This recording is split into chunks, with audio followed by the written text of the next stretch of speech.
నటుడిగా, డబ్బింగ్ ఆర్టిస్ట్గా, స్టూడియో అధిపతిగా, పాడుతా తీయగా అధినేతగా ఈ విధంగా బహుముఖీన ప్రజ్ఞావైభవ విశేష విలసితులు ఎస్పి బాలు గారు.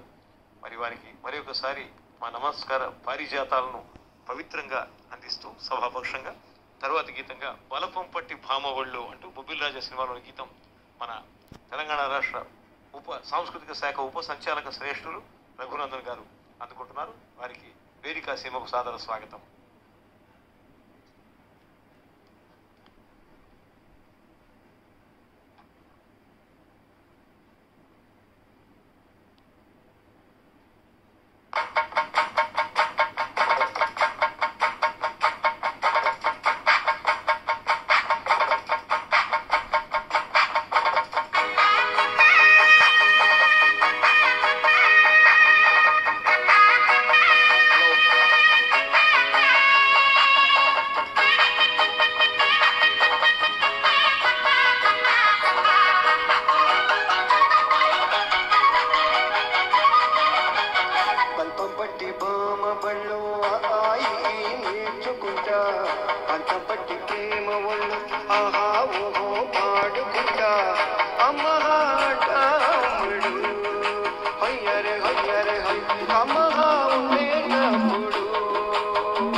I'm